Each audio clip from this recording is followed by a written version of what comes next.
back. So, all right. Yeah. See you. You too. Well, you need no introduction. A lot of people know you in the space. You're working with Blockstream right now. You're one of the co-founders of Blockstream. Right. One of the things that I really like about Blockstream is the green wallet, the green address wallet. I've been put together a document recently to try to introduce people to Bitcoin. It's one of the 4 wallets in the space. They can actually download the code, all the code from the internet, and then package it into an APK and upload it to your phone. And it's deterministically built. It's the actual source code, right? So a lot of companies say that they're open source, but can you really download their code and package the software and run it deterministically and have it be the same code? And so Green Wallet is one of the few wallets that does that, and there's a lot of features. So it's the one that I recommend. So that's great work there. Yeah, cool. I mean, actually, I saw recently somebody had made a website with a ranking, and they'd listed 20, 30 wallets. There were, as you said, only 3, 4 that had deterministic build. There were more with source code, but no deterministic build and things like that. And some without source code, which is kind of scary. And some custody ones where you're trusting somebody else to even hold the coins in the first place. So yeah, we have actually an interesting hybrid where you get the kind of security services of the two-factor authentication server. So when you spend a coin, there's actually 2 signatures with a multisig. One from the key in your wallet, which you have backups for, and one from the two-factor server. So the two-factor authentication server won't sign unless you pass the two-factor authentication, which could be Google Auth, SMS, PGP encrypted email, things like that. And so you might think, well, is there some custody risk? Could Blockstream, if Blockstream server went away, would I still be able to spend my funds? Or if Blockstream was ordered to stop me from transacting? So the reason that's not a problem is because it's not just a 2 of 2 multisig, it's actually a 2 of 2 multisig or a time lock. And after 90 days, you can spend with a single key, your own key. So that means that you get the security benefit of the multisig, but it's classified. So CoinCenter did some review of different types of wallets, and they said that green is a non-custodial because the back-end server, many wallets have a back-end server for indexing or other purposes, but in this case the back-end server couldn't freeze your funds if it wanted to. Not that it wants to, in fact, but it couldn't if it wanted to, which is the point, the don't trust verify point, because you can spend it yourself actually. So it's kind of quite interesting that you get security benefits of a central server with two-factor authentication, but you can bypass that after a bit of time. Yeah, it's a very interesting use of multisig, and there's been, obviously in this industry there's been a lot of hype about smart contracts. This is a kind of contract, right? Yep. It's a very simple contract, and it's very effective, right? It gives you actual multi-sig two-factor authentication, but it lets you get the time lock exit there. Right, and there's a second option as well. So this is the default is this 2 of 2 plus timeout. There's another configuration option which you have to install the desktop actually to configure, because the desktop has a few more features. But after you've set it up, you can import it, and it's sort of supported by the mobile app on iOS and Android as well. And the 2 of 3 configuration has the two-factor authentication, but there's no time lock. And the reason that works is the user has 2 keys, one for offline recovery and the other one in the device. So normally you use your in-device key and a two-factor authentication key. If you lose your two-factor authentication device, you can use a recovery tool with the phone key and the offline backup key and immediately take your funds. So there's no time delay in that model. So I think that's, for people who are worried, if it goes wrong, I have to wait 90 days. Well, use the 2 of 3 configuration, and you can take it anytime, immediately. 2 of 3, you have 2 of 3 multisig in there. Yeah, that's a different option. So there's 2 configuration options. Got it. And actually, we're also adding single sig because people like to try things out by importing an existing key to experience it first and upgrade later. So we're working on adding that at the moment as well. Yeah, and you have a lot of different 2FA options too. You can do email and such. So it's a great wallet. It really is the first one that I recommend in general. I mean, the other thing about the wallet is it has hardware wallet support. So you can plug with a small cable a hardware wallet directly into an Android phone. And now we have support on iOS for the Ledger Nano X, which is Bluetooth connected. Interesting. So you can, if you use that model, the keys are not on the phone, they're on the hardware wallet. So it's a very nice kind of portable solution. And you can use some people use the two-factor as a kind of a simple multi-party. So they would give, if they're running a small company, they'd give the two-factor authentication device to somebody else in the company, and that way they can't spend individually. They need the other person to review the transaction and check, it's not a hack or something, and only provide it if they can contact the other person, things like that. And you really, if you don't have the two-factor and you try and spend now, you can't spend. Right. Does the desktop wallet also support hardware wallets? Yeah, it's the same feature set. Actually, we just recently, like last week, released a beta version of Green Desktop. So we had, originally there was the Green Address wallet, which we improved the user interface and rebranded to Green for the mobile, but the desktop was still on the Green Address model, so it was Bitcoin only. The mobile wallets were Bitcoin and Liquid Layer 2 Bitcoin. Yeah. And so now we've completed the beta version of the same, like the full functionality on the desktop, so now you can do Liquid on a desktop too. So the first beta doesn't have hardware wallet support, but it's like second beta will. So that's great. We haven't advertised this too widely because we wanted to get some power users to test it out first. Okay, well you probably get some here, so that's good. Yeah, if you want to, there's a Telegram support group if you want to try it out. Okay. So, Right on. Yeah, I'll definitely check that out. Yeah, Liquid's very interesting, and we're gonna touch on that a little bit. But let's take a step back and talk about privacy. One of the things that I heard you say in a speech, I must have been 2-3 years ago, you said that the next big conflict was probably going to be around privacy, right? And around privacy and fungibility within Bitcoin. I think we're starting to see kind of like the initial sparks of that conflict. We're seeing certain tensions between KYC compliance and things like CoinJoin, right? So there's a big tweet that came out, like I think it was Binance shut somebody's account because they thought that they had sent or were going to send or had previously sent to CoinJoin, I think, and they just assumed they were going to do it more, right? So there's a clear tension then, there, right? There's some sort of fiduciary duty from or some sort of legal obligation from Binance compliance to, be compliant in some way, some KYC. And then from the other side, we need to protect the privacy of Bitcoin in order to have fungibility. Fungibility means that you have a similar price. Every Bitcoin in the market has a similar price. There isn't a big markup between different Bitcoins because that can break its value as money. Where do you see us in that sort of in that conflict? Like, how are you starting to see kind of like the major players that might, that we might see play a big role in this, or is it still early? Well, I mean, I think, it's definitely a limitation of Bitcoin that the cryptographic fungibility and privacy is not as good as the previous electronic cash systems. Now, of course, the previous electronic cash systems, they were centralized, so they had different problems, but they had extremely strong privacy and fungibility. Fungibility in the sense that, somebody couldn't react to the history of a coin because they wouldn't be able to see it.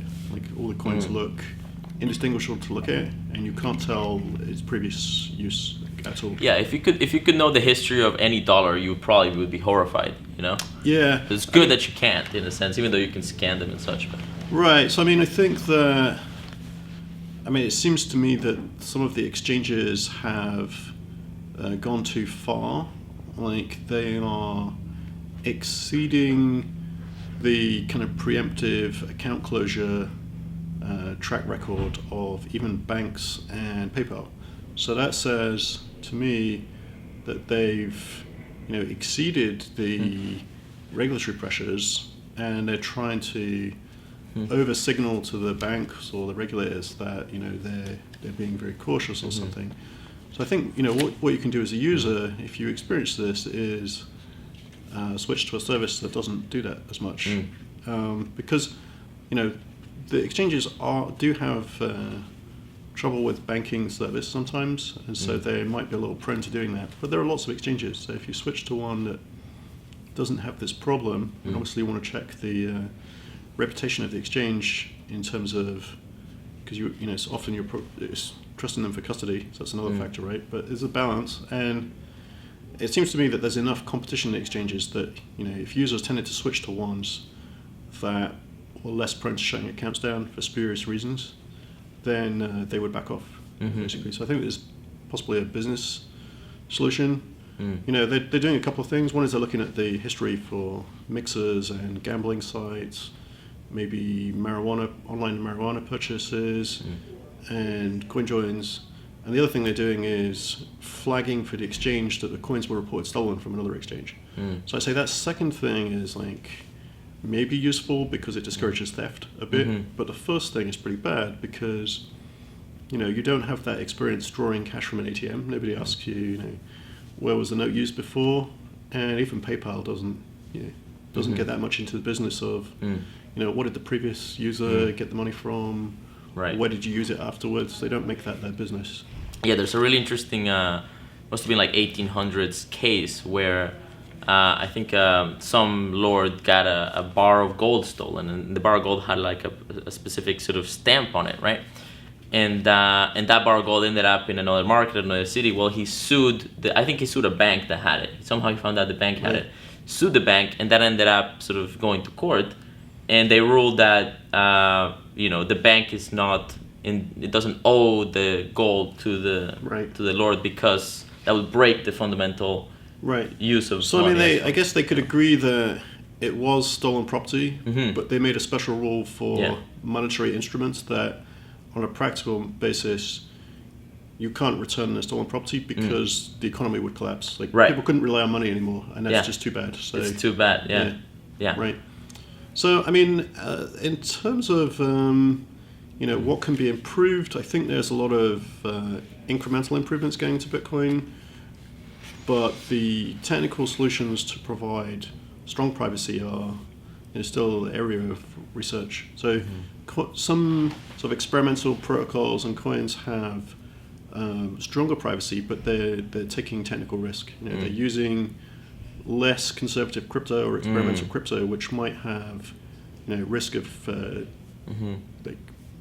failure, outright failure, theft of coins or inflation and stuff like that. So the set of things. So Bitcoin won't tend to adopt high risk tech because they want to focus on security and dependability. But there are things that do fit that profile. The Schnorr and Taproot helps a bit. It's more about fingerprinting, that you can't as easily tell different wallets apart. So we talked about Green. You can recognize its transactions because they're 2 of 2 with a time lock. Now with Schnorr and Taproot, we will adapt to use that once it's available. So then the Green transaction would look the same as a single sig transaction, for example. And Schnorr and Taproot are two sort of very important technologies that are, they're the big next soft fork that's coming up, right? Yeah. Can you just break that down a little bit so people kind of know what those words mean? Yeah, so the Schnorr signatures are a kind of signature algorithm upgrade from the current signature scheme used in Bitcoin, which is ECDSA. It's a very similar kind of signature algorithm. Schnorr actually predates ECDSA. And I think the only reason that the Internet Protocols community started adopting ECDSA is because Schnorr was patented, and people don't like to use patented algorithms. But the patents expired shortly before Bitcoin was released, actually. So now it makes sense actually to switch to Schnorr because it has its simplicity adds advantages. So you can make a multi-signature that involves multiple people signing and still come out with a single signature. So it's more compact. And it also, you can get the anti-fingerprinting because at the blockchain level, if you can't distinguish between a 2 of 2 multisig or even a 2 of 3 multisig and a single sig, that's good because then you don't know which type of wallet it is, and knowing which type of wallet is maybe a hint that the taint tracing analysis can use to sort of correlate things. A small one, so it's not it's not a game-changing privacy advantage, but it's some advantage. It's definitely a move forward, yeah. Right, and a Taproot is something distinct from Schnorr, which probably could be used separately, but it's been combined with it. And the idea is that a lot of Bitcoin scripts have an if branch, so there'll be a normal use, and then if something goes wrong, the if branch will be used, or the or branch. And what Taproot does is it allows you to hide the or branch that's only used for recovery purposes. so it's not visible on the transaction. So say 99% of the time you just spend it normally, or 1% of the time something goes wrong, then you only reveal to the blockchain the recovery process if it goes wrong. So that gives lots of advantages. You've got anti-fingerprinting unless you need to use it, then you get fingerprinted. And also it's smaller because you don't reveal the whole script, right? You only reveal it if you need it, so it saves space. So it's a privacy improvement and it saves space. Yeah. Basically. Right. One of the ideas that's kind of floating around this topic is that maybe, let's assume that privacy is good, and let's assume that there's going to be an attack on the privacy in Bitcoin. The way that you might deal with it is, and the way that some people are thinking about it is, well, let's make sure everybody uses something like CoinJoin with like Wasabi Wallet, so that all the coins are dirty, and it becomes, we win by simply dominating the market, right? We just sort of make all the coins dirty, so it's just like, well, it's too late, they're all dirty, we can't have clean coins. And so, well, I want to know what you think about that strategy, but I also just heard Jimmy Song say that Taproot and Schnorr are going to maybe make it cheaper to use more private ways of using Bitcoin. Yeah, it does give a small economic incentive, like your transactions are smaller, so you pay less fees if they're joined. Because one of the properties of the Schnorr signature is that you can aggregate signatures. So you've got a transaction in Bitcoin can have multiple coins going into it. So you can combine all of the public keys that are going to sign into one and make a single signature. So it makes signing transactions much smaller.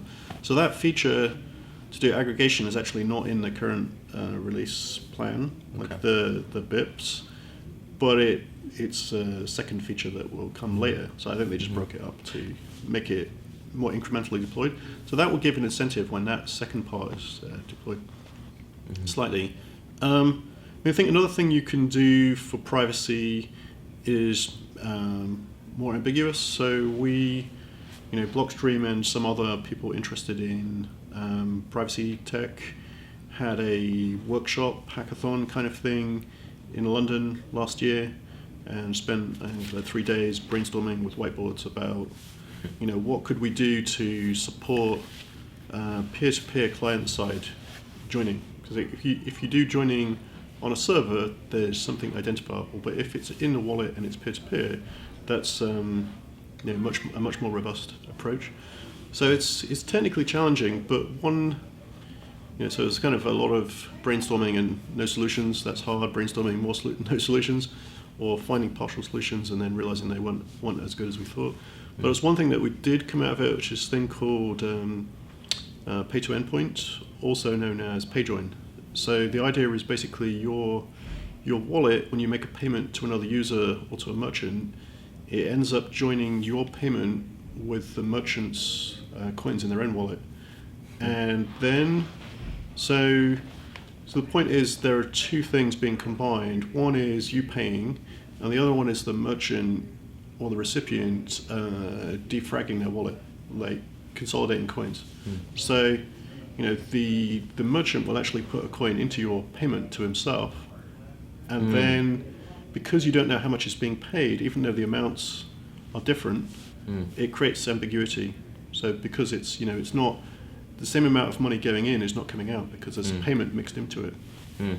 So I think it would be interesting to see that implemented in a few wallets, so that you could pay join. So when I pay you, the recipient is taking the opportunity to defrag his wallet a bit, which he wants to do anyway, otherwise you get dust build up and stuff like that. Right.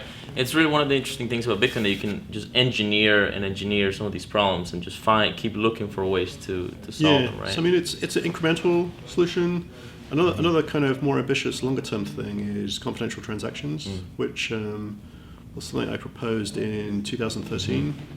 It had a different name at that point. It was homomorphic encrypted values or something, which is describing the cryptography more than the feature. But confidential transactions is interesting, also not a silver bullet, but it's an interesting new privacy feature, which is that it encrypts the values of the transaction, so you can't see how much Bitcoin is being spent or how much is going to change versus the payment. So technically you can't as such distinguish from change from the payment, but you can maybe infer something because of the amounts. You wouldn't use. If you have some idea about the wallet, maybe you can infer what's changed or not from which coin was chosen, right? If you chose a big coin and you had a smaller coin, maybe that payment is the larger amount is not changed because otherwise you would use a smaller coin. You see what I mean? So you can data mine them, sort of. Yeah, you can infer things from it, and then the other problem is that people will combine the change. So the effect you get with confidential transactions, and you can try it out on the Liquid Bitcoin Layer 2 in the green wallet. If you convert some funds into Liquid, you can peer-to-peer spend, and there's some exchanges with deposit in Liquid. It's not as good for cold storage because it's a federated block signer system. I think Bitcoin, the main chain, is always more sensor resistant and better for more secure for cold storage. But nevertheless, if you want to try it out and experience confidential transactions and look at what it would look like to get a preview if that was to come into Bitcoin, of how it would be experienced, what you get is if you go look on a block explorer, there's a Liquid block explorer, you can see the payments, so you can see the input transactions and the output transactions, but all of the amounts just say confidential. And that's because somebody running a full node, they can tell that it adds up, but they don't know what the amounts are. So the type of cryptography is still, you can still add it up and show that the inputs add up to the outputs. It's just that nobody other than the parties in the transaction can see what the values are. Right.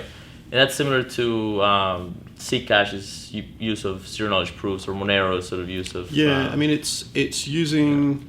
It is a zero-knowledge proof. It's a kind of hand-optimized one to this use case. So Greg Maxwell and others found some more optimizations from the original proposal and implemented it into Elements and ultimately Liquid, so you can use it live.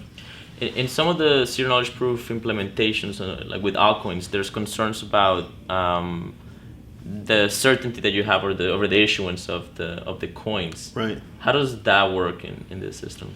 So generally, there are two variants of the. Whoa, hang on a sec. It's like there's a. Okay, sorry. Go ahead. Yeah. So generally, there are two variants of the range proof that is used in it. So one, and the risk is the quantum supercomputer very many decades in the future that could break discrete log, like could compute discrete logs quickly. And there are two possible failure modes depending on which approach you take. So if you take the approach we used in Liquid, then somebody could break quantum, have a quantum supercomputer and compute discrete logs. They could forge, for a given coin, they could forge it to find a different randomization or blinding factor with an increased value, and you wouldn't be able to tell from the outside. So that's the inflation risk version. But the benefit of that version is there will be no privacy leak because essentially any possible value is achievable. So, in the far future, somebody looking back at the records can't tell, even if they have a God mode ability to peer through the crypto, they still can't tell what you used because any value is possible, right? So that's one failure. Some people argue that's interesting. The other approach is you do a different kind of commitment. So the first type is called a Pedersen commitment. There's another type called an El-Gamal commitment. And with the El-Gamal commitment, the God mode, future supercomputer, it can break the privacy, but it can't create inflation. So you got to take your pick. Right. And there's somebody now at Blockstream who wrote papers. This is Tim Ruffing about switch commitments, and his idea was that you start with the privacy version, but you make a commitment, so you hash also an undisclosed second version, and then you switch later. So that gives you privacy, and you can switch the protocol if it starts to become weak in the future. But you still have the guarantee that if it were to suddenly get broken, you could prevent spending with the simple method and require spending using the. So you can choose to give up privacy and prevent inflation if needed later, basically. So that's the switch commitment approach. So in Liquid, it's not so much about long-term storage. So we went for the privacy model because people will be putting funds in, doing some trading, and then taking it out for cold storage. So we're not as worried about very long-term storage. Right. And with Liquid, it's interesting because it's a side chain, right? So you're collateralizing Bitcoin, and then those collateralized Bitcoins, you're using them in different ways. But if there was an inflation bug, for example, right, that would not be transmitted to the main chain because it's collateralized, right? Yeah, so it's a kind of security boundary. Yeah. So it's an interesting modularity option for Bitcoin that people can try different technology. You could make a layer 2 like this that does something more experimental, with high attack risk. Sure. But it allows people to innovate faster. And we had some. I think you get value from trying things in practice. You learn things about how users use it, what people think about it, and it drives further research when people think about new ways to improve it. So there's some room for further optimization. So bullet proofs is another way to make more compact range proofs. Part of the trade-off is they're bigger. The transactions are about 10 times bigger. That's the side effect. Right.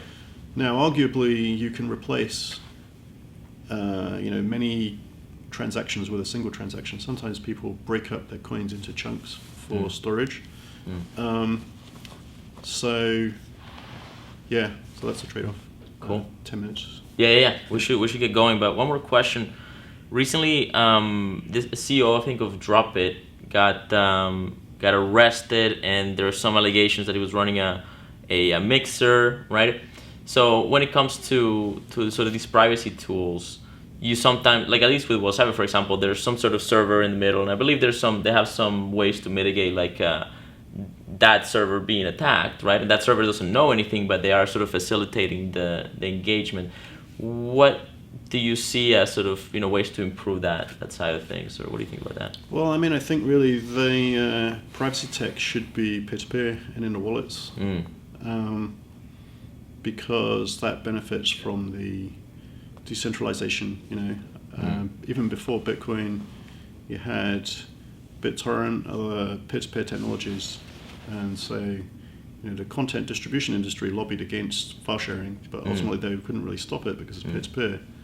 So the thing that was centralized was Napster, and that did ultimately go out of business, right? Because centralized systems are single points of failure. They're a point for somebody to, legality is not the only question. It's also resources to defend. If the attacker is a well-funded lobby group, maybe run out of money or something. So that's the risk. So I think the lesson from previous kind of user interest to have something versus competing industries' interest to not have that happen, that decentralized systems win. So it's better if it's peer-to-peer and in wallets, I think. It's better if it's peer-to-peer. Yeah. Thanks. Thank you. All right. Thank you.